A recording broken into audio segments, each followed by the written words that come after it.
so much damage in any turn, but you have some pivoting kind of backstop pieces as well. The Frigoraph can stop the priority moves fake out on the other side, and the Iron Hands just gives a nice bulky Pokemon that you can switch to at any moment.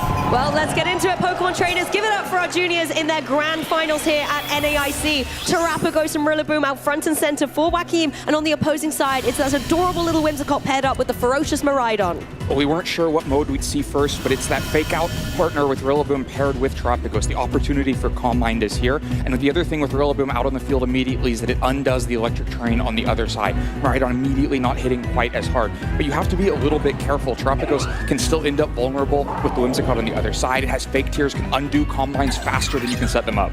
And it's a nice way to boost up the damage Miraidon or a special attacker can deal with those fake tears. But Miraidon getting out of there saying, I want to set up my electric terrain and have my Hadron engine activated later on.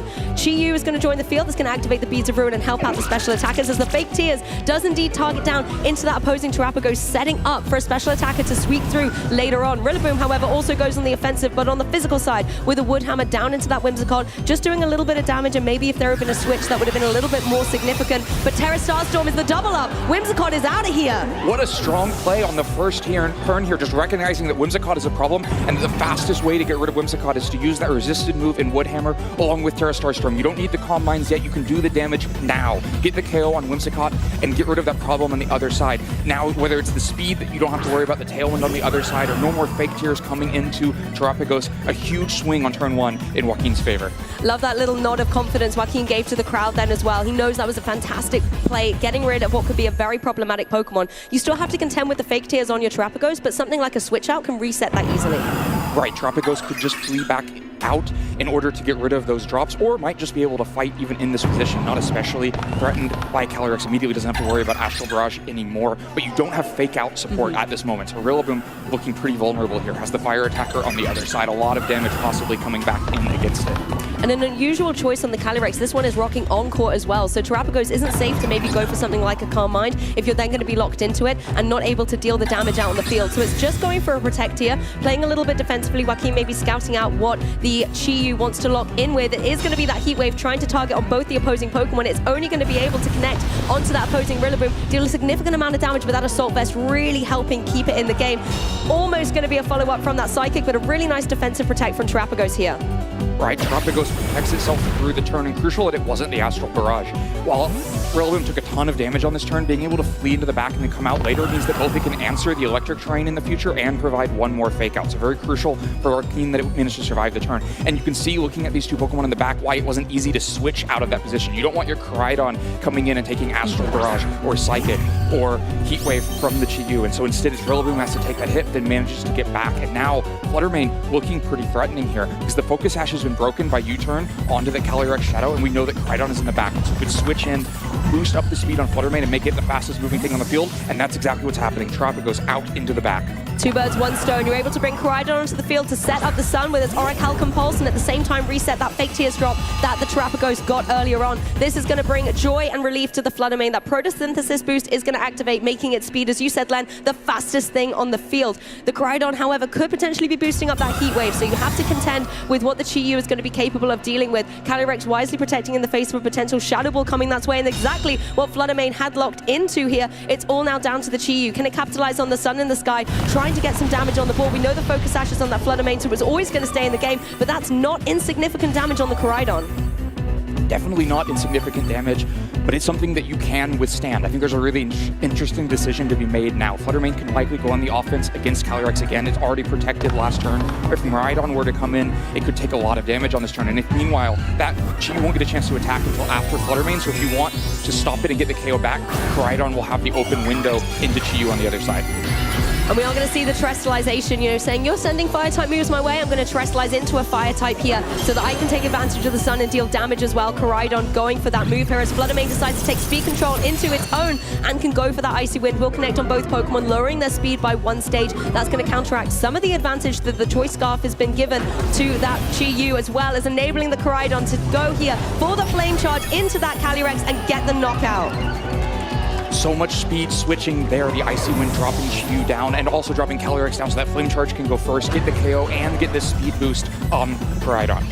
We said this earlier, there's great synergy amongst these Pokemon and they're showcasing it beautifully. Koraidon dodging out of the way, Fluttermane also diving out of the way. A fantastic turn here for Joaquin. Already looked very difficult for Izhaq to come back here, down 2 Pokemon 4-2, but that Heat Wave miss on both Pokemon really makes things difficult now, because Miraidon will hit the field, set Electric Terrain, but Rillaboom is still in the back to undo that, and nothing has changed about the speeds here. Both Koraidon and Fluttermane will move before either of Miraidon or Chi-Yu, so a lot of damage is coming back. The Miraidon looks very vulnerable, has the Choice Specs, can't protect itself. Chi-Yu has the Choice Scarf, can't protect itself, so it's easy going for damage coming out. But the Terastallization, the last measure of defense here from Izhaq. Yeah, Joaquin has done a beautiful job of setting up the speed control in his favor in this match. Chi-Yu going to take a change of type here and turning into a Ghost, just putting itself into a position to maybe try and take some defensive capabilities, but Koraidon going for the Protect, scouting out what this opposing Miraidon wants to lock into with its Choice Specs. Fluttermane also going for the Protect. I think this is a really wise and safe play from Joaquin, just trying to identify how Izhaq wants to play this next turn. It's going to be the Electro Drift. That makes sense. It hits pretty hard. You've got the Electric Terrain activated now, and the Chi-Yu, obviously, we know it's going for Heat Wave. Crucially, Joaquin has learned where the Terastallization has been spent. It was the last bit of defense available, and it could have been spent on either of Miraidon or Chi-Yu. But now that it's been used, you know that you can go out on the offense with Fire into Chi-Yu, or Ghost into Chi-Yu, and get good damage. And meanwhile, you know that Miraidon will stay weak to Fairy and stay neutral to fighting, so it's easier to find your targets on this turn. Yep, Fluttermane now kind of has its pick of the litter. It can go for the Moonblast into the opposing Miraidon, or it can even go for that Shadow Ball down into the Chi-Yu. You also have the power of that Koraidon, you know, being able to hit incredibly hard. Something like a Flare Blitz is just going to be able to devastate through the opposing side. But the close combat, also an excellent choice. Miraidon just drops! That Pokemon is out of there. Koraidon versus Miraidon, and Koraidon comes out on top. One hit knockout, Len. Just a massive KO. One restricted Pokemon into the other. One hit KO, Miraidon down.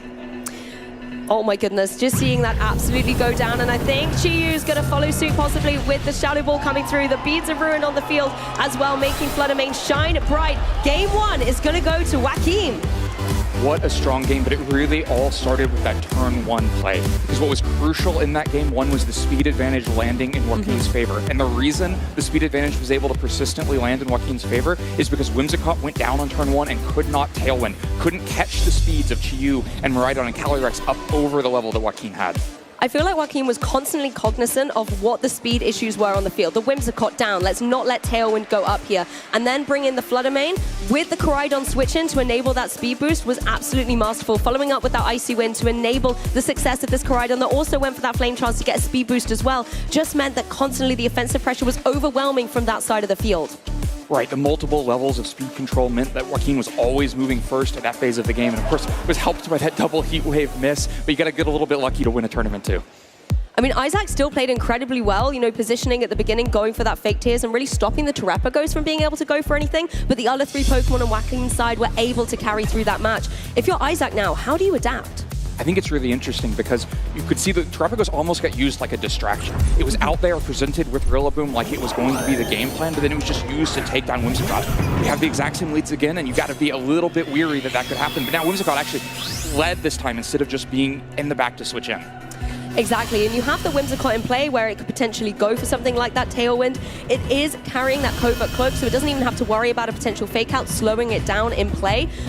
It's going to be interesting then for Miraidon, because possibly it's going to be the fake out target. Right, fake out likely going that way, and a Tailwind now might not accomplish that much, because by the time those crucial speed competitions are happening, the Tailwind may have expired. So no, just a fake tears at first. You have to make sure that the Terapagos doesn't run away with Calm Mind.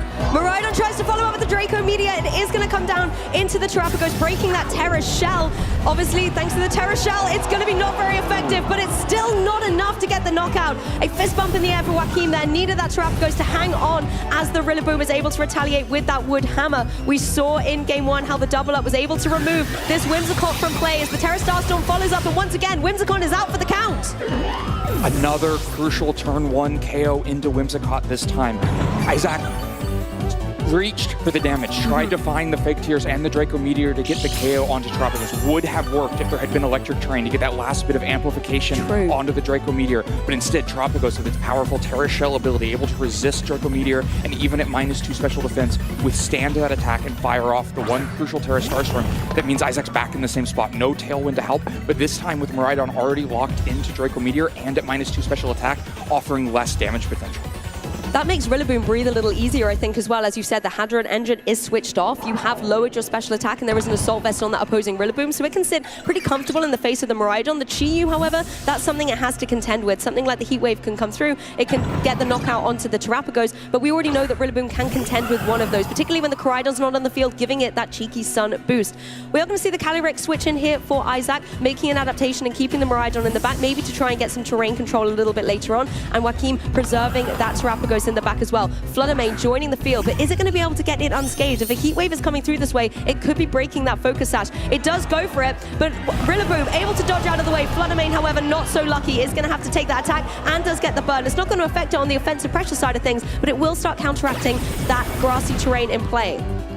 A few crucial differences here. This time, the Fluttermane already has its Focus Sash broken, and the Calyrex Shadow on the other side does not have its Focus Sash broken. The U-turn landing into Chi-Yu instead just puts a little bit of damage there. It means the Calyrex will be able to withstand an attack. That means despite the speed advantage being in Joaquin's favor, with Fluttermane moving first on this turn, Calyrex might feel a little bit safer to actually use Astral Barrage on this turn. That's very true, because you can see the setup that we've got going on here. Koraidon back on the field, boosting up the Photosynthesis onto that Fluttermane. Can put it into a formidable position, again, going for something like the Icy Wind. But Calyrex definitely can deal a huge amount back with that Astral Barrage. Icy Wind's still the threat, though. Can drop the Calyrex speed down below the Koraidon, and then Koraidon can follow up with a massive fire attack in the sun here. So the Icy Wind will also mean that the Koraidon moves before the Chi-Yu as well, so getting both attacks off before your opponent. I think the Koraidon is in a prime position to get some big damage on the board, particularly with this terrestrialization, embracing the fire type with the sun in the sky as well. Something like a Flare Blitz is going to be dealing devastating damage into the opposing Calyrex, and I think the Chi-Yu as well isn't going to appreciate it. Fluttermane able to connect the Icy Wind on both these Pokemon, a little bit of chip, but of course the critical thing is this secondary effect, lowering the speed and enabling Koraidon to be in a position primed to get a knockout and take Joaquin one step closer to the champion title. It is going for the Flame Charge because it wants to capitalize on trying to get its speed up. Its target's Chi-Yu. Its target has been identified and knocked out of the competition. Even with the resistance, that is so much damage. Able to take the Chi-Yu off the field, but crucially not the Calyrex. That means the Calyrex is still set to move on this turn. Yes, exactly. Calyrex in a prime position to also retaliate. The Astral Barrage will come through. This is going to be able to deal very cleanly with the Fluttermane. Koraidon able to hang on though, but Joaquin now has the utility to bring in a Pokemon from the back. It could always be something like that Rillaboom again, apply a fake out pressure to the Miraidon that we know has to join the field. The other crucial change is that now Koraidon has received the speed boost from Flame Charge. That will mean that it moves before either the Miraidon or the Calyrex on the other side. We saw close combat in the last game just take a one-hit KO on Miraidon, so you have to expect that might be coming. Meanwhile, Rillaboom also hitting the field again can put fake out pressure into Miraidon, so you can threaten fake out into Miraidon along with a fire attack into Calyrex, or just a close combat into Miraidon. It's so easy to find the speed advantage and turn advantage for Joaquin at this point. And once again, Rillaboom's able to gain terrain control. You know, the faster Pokemon sets it, the slower one able to reset it over the top. So Hadron Engine is going to be deactivated for the remainder of this set. You have to watch out, though, for the Calyrex. If it is able to go for the Astral Barrage, I feel like the Koraidon could be in danger. Yeah, if it can manage to sneak one in somehow, it will be so much damage, but it's hard to see how Izhaq finds that window to get an Astral Barrage in when you have these threats from the other side. For now, Calyrex just going to protect itself, try to do it on the next turn. Making sure it's not going to take any Flare Blitz damage in this turn. Rillaboom finding its mark on the Miraidon, but if the Koraidon has got its eyes set on it with the close combat, that could be devastating, but instead was targeting down into that Calyrex. So a nice moment here for Izhaq, keeping both the restricteds in play going into this next turn. Izhaq survives the one turn, but still has the threat of the Koraidon on the other side. No fake out this time probably means that one of these two Pokemon gets to attack. You can try to get Miraidon damage down into Koraidon, maybe with something like a double protect from the Calyrex Shadow. If that's where the targeting goes, there's a path back into this. I think as well the Koraidon in a prime position to just go for that close combat into the Miraidon and remove it from play. You then just have to see if the Rillaboom can deal enough to this opposing Calyrex. It tries to go for the double protect. It fails. Joaquin very happy to see this as the Flare Blitz comes out from this Koraidon. It's able to dive across the field in a blaze of glory into that Calyrex and take it down. The grassy terrain was not enough to be able to regain up that Focus Sash, and now Miraidon sitting alone for Izhaq against such formidable forces on Joaquin's side of the field. Sitting alone and without its terrain, sitting on the grass, the Electric Drift will still be plenty to KO the Koraidon, but it's going to be so difficult to get through that Rillaboom. At least you do get a little bit of revenge for your fallen teammates here, as Koraidon will go down, the Restricted goes down, and that Terrestrialization Pokemon is no more utilized for Joaquin. We know that the Terrapagos can come back in. It's not going to be able to deal too much damage, but this is a beautiful play. You are able to switch out. forcing Rillaboom to come back in thanks to the Koraidon going down, which means you've got Fake Out in play once again, and we know the Miraidon cannot protect. Right, Miraidon cannot protect itself from Fake Out, so we'll take that little bit of damage, but then we'll crucially flinch, buying the Tropicos the free turn to either set up with Calm Mind to maybe be able to attack in the future after it gets these turns of leftovers and grassy terrain, or just go out on the offense with Earth Power. Even unboosted, the Miraidon will not be able to take many of them. Yes, Miraidon looking in a very difficult spot, particularly as its arch nemesis, the Rillaboom. The terrain wars that it's constantly had is now back on the field, once again threatening that Fake Out. You can easily go here for that Fake Out, follow up with something on the Terapagos, and just deal detrimental damage to this opposing Miraidon. Here it comes, the Fake Out should be the Earth Power afterwards. It's going to be damage unresponded by the Miraidon. Yep, Earth Power is able to follow up, does a little bit of chip damage. It's not going to be enough to get the KO in this turn. The sun does go from the sky, but critically that grassy terrain is in play. That does give Rillaboom the advantage to go for something like a Grassy Glide. Grassy Glide might not be enough damage to pick up the KO, but you can also Wood Hammer and just go for the KO that way. Miraidon will get a chance to move first, but can you find the damage? Maybe against Tropicos, but it's going to be close. Tropicos is such a bulky Pokemon, and definitely not against the Rillaboom. With the resistance and lack of electric terrain, the Rillaboom will be able to withstand multiple Electro Drifts. It could all come down to this particular turn. Miraidon able to move first, does go for the Electro Drift and find its mark down into the Rillaboom, but the Assault Vest really paying off, keeping it in the game. With a critical hit though, such a valiant effort coming through from Miraidon, but the Wood Hammer comes through, seals the game, and Joaquin Roquett takes the title in the junior division to become your champion at the North American International Championships. Just such a well-executed game plan in both games 1 and 2. Prioritize getting rid of the Whimsicott in order to be able to establish the speed advantage, and then have Fluttermane and Koraidon capitalize on the speed advantage to rocket into the top. Some of the most beautiful